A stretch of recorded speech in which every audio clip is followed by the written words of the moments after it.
L'objectif aujourd'hui, c'est simple. Atteindre 100 000 € de patrimoine d'ici 5 ans. Et d'ailleurs, je vais te montrer dans cette vidéo comment je vais faire et quel plan je mets en place pour atteindre cet objectif. Salut, moi c'est Théo et si tu découvres cette chaîne grâce à cette vidéo, sache qu'ici je documente tout mon parcours d'investisseur vers l'indépendance financière et vers le million d'euros de patrimoine total, objectif du coup très long terme, d'ici 40 ans, d'ici ma retraite. Donc, pour l'objectif des 100 000 € d'ici 5 ans, voici ce que je prévois de mettre en place. Actuellement, déjà, j'ai un patrimoine global qui s'évalue à peu près aux alentours de 11 900 €. Alors, au moment où je tourne cette vidéo, bien évidemment, c'est lundi de Pâques, les marchés sont fermés, donc la bourse, par exemple, peut encore bouger par rapport au moment où la vidéo sortira, bien sûr. Mais on va partir sur une base de 11 900 €, répartie de la manière suivante. Comme tu peux le voir ici, j'ai à peu près 6 500 € sur mon PEA, 1 700 € investis en crypto-monnaie et uniquement dans du Bitcoin, et 3 700 € qui sont dédiés à mon épargne de sécurité, qui pour le coup n'est pas encore remplie. Actuellement, j'investis 550 € par mois parce que c'est ce que mes revenus actuels me permettent, mais on va voir un peu plus tard dans la vidéo que j'ai pour objectif d'augmenter cette capacité d'épargne, et on va voir comment. Donc pour le moment, on va dire que je pars de 11 000 €, presque 12, et que j'ai l'objectif de 100 000, donc quasiment 10 fois plus. C'est quand même pas exceptionnel, et disons qu'en 5 ans, c'est quand même compliqué de pouvoir faire x10 comme ça. On va voir si mon plan est viable, et du coup, la réponse malheureusement sera uniquement dans 5 ans, donc pour être là encore dans 5 ans, du moins si je continue de documenter d'ici là, n'hésite pas à t'abonner à cette chaîne pour ne rater aucune prochaine vidéo. Mon plan, il va se dérouler en 3 phases. Première phase, ça va être cette année 2026, où l'objectif va être de continuer d'investir 550 € par mois, peu importe le mois, peu importe mes revenus, juste pour accumuler. Accumuler quoi? Accumuler du Bitcoin, par exemple, accumuler et continuer d'investir sur mon PEA et sur des ETF largement diversifiés, et surtout accumuler de l'argent sur mon épargne pour pouvoir avoir mon épargne de précaution prête face à tout imprévu. Puisque pour le moment, c'est pas encore le cas. Je te rappelle que j'ai uniquement à peu près 3 750 € d'épargne de précaution, et si tu n'as pas vu cette vidéo, juste ici, je te mets mes investissements, mes objectifs plutôt d'investissement de 2026, la vidéo que j'en ai fait, où du coup je dévoile exactement mon objectif pour mon épargne de précaution, entre 3 et 6 mois de dépenses, encore une fois, je le rappelle. Il va y avoir une phase 2, du coup, bien évidemment, de ce plan. La phase 2, ça va être le moyen terme, ça va être l'année 2, 3 et l'année 4. Ces 3 années, en fait, donc on va dire 2027, 2028 et 2029, ces 3 années, elles vont être là pour 2 choses majoritairement. Une, augmenter mes revenus. J'essaye de m'améliorer chaque jour, de me former un peu plus à de nouvelles compétences pour pouvoir monétiser ces compétences et pour pouvoir du coup augmenter mes revenus. Cette chaîne YouTube par exemple, pour le moment, elle n'est pas monétisable, mais le jour où je pourrai gagner de l'argent grâce à YouTube, eh bien l'argent que je gagnerai en plus, ça sera de l'argent que je pourrai investir en plus. Du coup, chaque petit euro compte. En plus de ça, pour essayer d'augmenter vraiment mon patrimoine de manière drastique, j'ai pour objectif d'acheter une résidence principale. Du coup, je vais emménager avec ma copine sous peu, et l'objectif peut-être d'ici 2 ou 3 ans, donc encore une fois dans cette phase 2 de mon plan, c'est d'acheter une résidence principale pour pouvoir d'une part booster mon patrimoine, alors brut dans un premier temps, mais mon patrimoine net va lui également augmenter, étant donné que au fur et à mesure que je rembourse des mensualités, c'est du patrimoine net qui s'accumule tout simplement. Donc ces deux choses-là vont vraiment être de booster au plus possible sur les 3 prochaines années mon patrimoine, tout en optimisant bien évidemment les allocations. Par exemple, une fois que mon épargne de sécurité sera remplie, si jamais je n'ai pas d'imprévu pendant 6 à 8 mois, et ben c'est pas de l'argent que je vais continuer de mettre sur mon épargne de sécurité.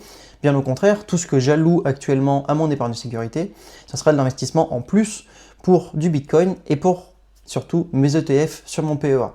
Parce que c'est vraiment mon PEA qui sera le vecteur, le majoritaire de mes investissements sur le très long terme. Et plus tôt j'aurai commencé à remplir mon PEA, plus tôt j'aurai le retour sur investissement justement grâce aux intérêts composés.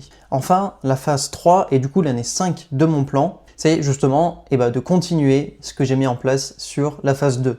C'est-à-dire au moment où j'aurai acheté ma résidence principale, théoriquement dans la phase 2, encore une fois les choses peuvent évoluer et peuvent changer, continuer de rembourser mes mensualités, bien évidemment, pour pouvoir faire continuer d'augmenter mon patrimoine net et du coup commencer à voir peut-être un petit peu la magie des intérêts composés se mettre en marche avec mon PEA et donc commencer à avoir mon patrimoine qui s'accumule et qui s'accumule petit à petit tout en continuant bien évidemment de remplir ce portefeuille boursier. Pour le coup, est-ce que ce plan est fiable? Est-ce que ce plan est sans risque? Bah, bien sûr que non. On n'est pas à l'abri que les marchés boursiers baissent, on n'est pas à l'abri qu'il se passe des choses dans ma vie personnelle qui fassent que je n'investisse pas dans l'immobilier et du coup que je ne booste pas entre guillemets mon patrimoine brut encore une fois dans un premier temps, mais net par la suite. On n'est pas à l'abri que je perde mon emploi et que du coup mes revenus baissent aussi drastiquement et que je sois obligé de repartir un petit peu à zéro en grignotant mon épargne de précaution si je perds mon emploi. Bien évidemment, tout ça peut évoluer. Mais c'est pas pour autant qu'il ne faut pas faire, en fait. Parce que j'accepte tous ces défis, j'accepte un petit peu ces risques, parce que bien évidemment, on n'a pas de rendement sans risque. Ce que j'ai compris avec l'investissement, c'est qu'un plan parfait, ça n'existe pas. Mais par contre, ton plan idéal, c'est celui que tu t'es fixé, c'est celui que tu as réfléchi, c'est la stratégie du coup que tu as réfléchi, et c'est surtout celui que tu vas pouvoir tenir sur le long terme. Parce que le plan idéal, bien évidemment, c'est d'investir 10 000 € par mois et de pouvoir profiter de la magie des intérêts composés dans 3 à 5 ans, bien évidemment, tout en arrêtant d'investir. Mais le truc, c'est que ça, c'est pas possible pour tout le monde. C'est possible pour 1% de la population et encore. Nous, avec les revenus qu'on a, toi probablement, comme moi actuellement, avec mon revenu médian, avec mon revenu de 2100 € en tant qu'infirmier, je peux pas me permettre de faire ça. Du coup, qu'est-ce que je fais? J'investis des petites sommes, relativement élevées quand même, parce que 550 € d'épargne et d'investissement sur un salaire de 2100, effectivement, c'est pas rien, ça fait quand même quasiment 30% de capacité d'épargne, c'est vraiment pas rien. Mais pour autant, je sais que je ne sacrifie pas mon plaisir. Je ne sacrifie pas mon plaisir actuel, parce que je ne me prive pas de voyager et de profiter de la vie maintenant, mais je pense tout de même à mon avenir. Et ça, c'est vraiment, encore une fois, le point essentiel à retenir, c'est que ton plan doit être adapté à ta situation et il doit te permettre d'investir pour toi, pour ton avenir, et il doit surtout te permettre de profiter de la vie maintenant.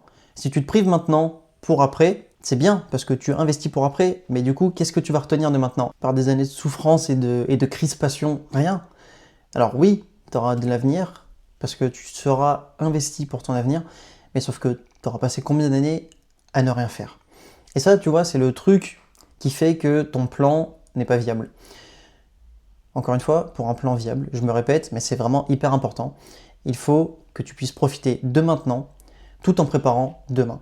D'ailleurs, dans la prochaine vidéo, pour faire suite et fin de cette série, entre guillemets, de 3 vidéos, dont la première, je te remets juste ici, traiter de la stratégie d'investissement et de ma stratégie en particulier, la vidéo de la semaine prochaine, elle traitera du fait que si je devais repartir à zéro, qu'est-ce que je ferais pour pouvoir profiter de la vie malgré tout, mais tout en préparant l'avenir. Merci d'avoir regardé cette vidéo jusqu'ici. Si tu es encore là, n'hésite pas encore une fois à t'abonner, à mettre en commentaire, toi, ton plan d'investissement sur les 5, 15, 20 prochaines années.